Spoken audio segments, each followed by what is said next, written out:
Let me tell you, man, YouTube is just becoming more and more of a totalitarian hellscape every single day that passes. I look briefly on the Shonen Ronin Twitter account today because Shonen Ronin is a channel that I work on. I make videos on there, and I see that one of my favorite politics guys, one of the best politics guys out there, who's doing some of the most in-depth work on YouTube right now, Democratic Socialist 01, seems to have gotten two of his videos flagged for even remotely talking about far-right, capitalist extremism, talking about Jewish people and so on. That he critiques these racists, he critiques these systemic elements of our society. No, your channel is going to get 2 community guideline strikes on it. I remember when I got a community guideline strike for absolutely no reason on a Discord announcement video. I didn't put anything in the video that was harmful. It just got flagged. And I remember how, as a relatively small channel, how scared I was, because I felt like maybe the videos I was making were just too weird for YouTube, that my stances were a little bit too off the cuff, a little bit too strange. And it put a real fear in me, because there was no reason that video should have had a community guideline strike.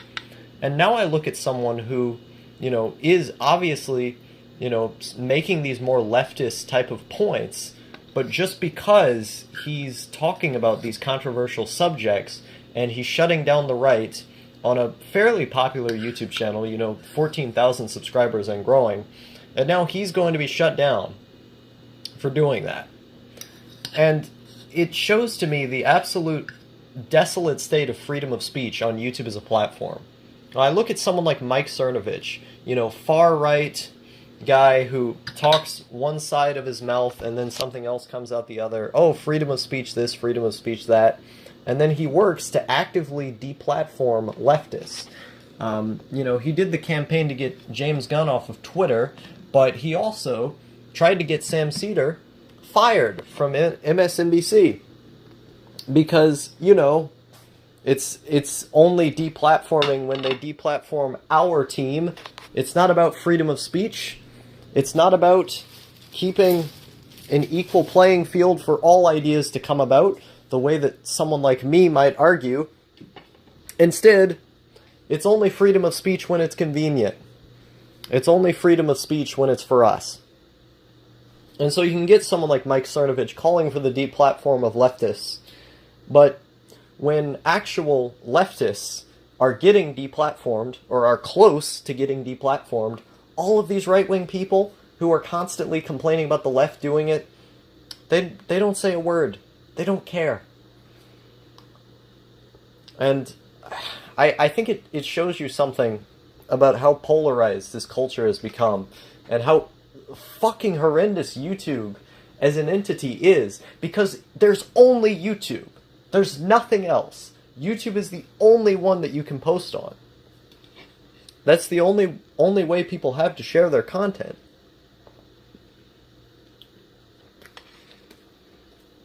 So they control the way that you get your message out. And if we're going to have a free society where people are allowed to speak their mind and speak their truth, then the biggest platform that everyone goes to, that everyone knows about, should also have that free speech applied to it.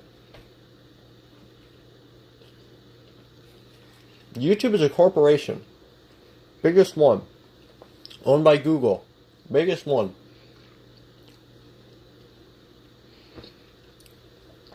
The reason we have, things like antitrust laws, for instance, is in order to break up the power that these giant corporations have.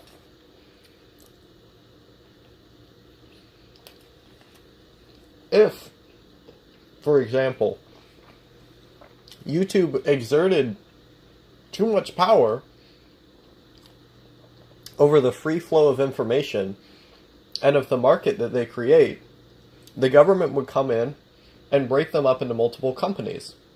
This should be the case with Facebook and Google and so on, but it isn't, because generally speaking, we just kind of let a lot of these monopolies run rampant anyway.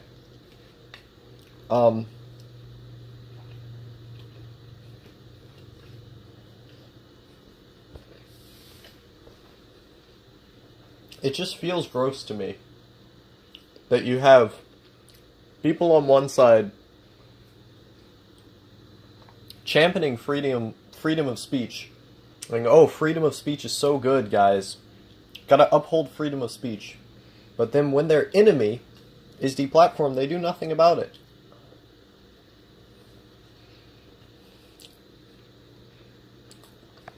I just want people to be principled, man.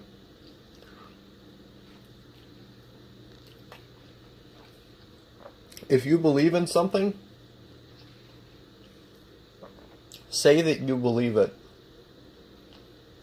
Don't pretend. Don't act only when it's convenient.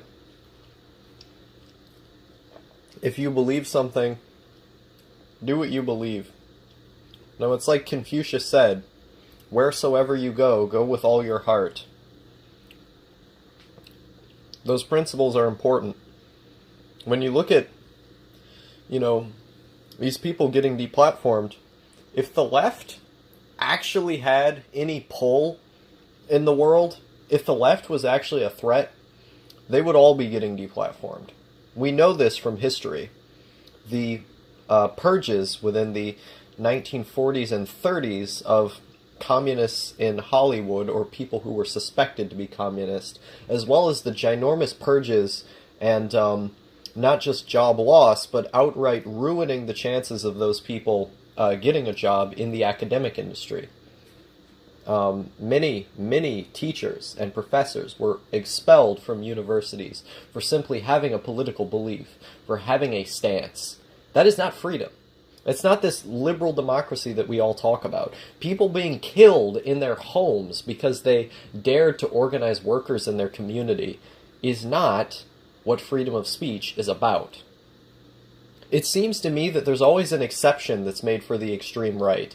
If you look at, for example, the amount of U.S. companies which held stock and traded industry in Nazi Germany, the amount of propaganda that was created around the fact that we need to give Adolf a try, and how Benito Mussolini is this masculine man who's going to let all the trains run on time in Italy, when in fact one of the first things he did was allow child labor to happen again.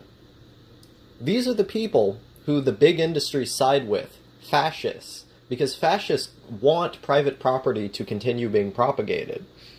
It isn't about freedom of speech. The argument is never about freedom of speech, because more often than not, the left is going to be the one calling for these libertarian principles. Anarchists are going to be coming out and saying, hey, we need the freedom of information.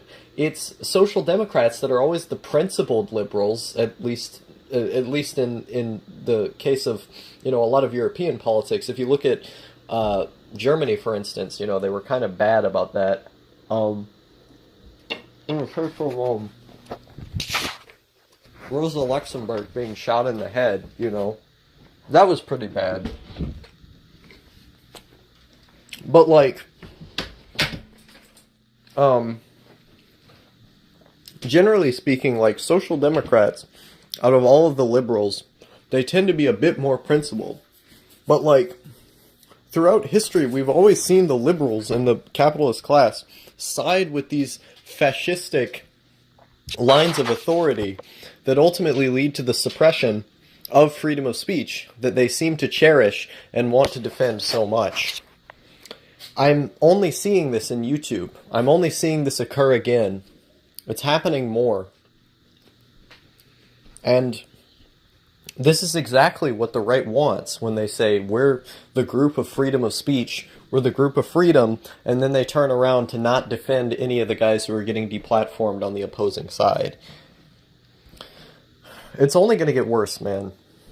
The control of information is only going to become larger, and the right is going to get a larger foothold within the algorithm as YouTube has continued to promote them time and time again. there's not going to be a voice for a stronger left, because as soon as that voice gets loud enough, it's going to be cut out. It's going to be gone.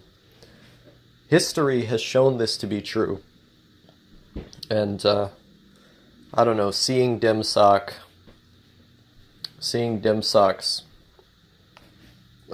community guideline strike on videos that are obviously not meant to be dangerous to the community in any way, not at all meant to be hate speech. If you look at his record, he's always talked against hate speech. That it's just gross to me, the idea of having 2 community guideline strikes on your account for not doing anything, you know.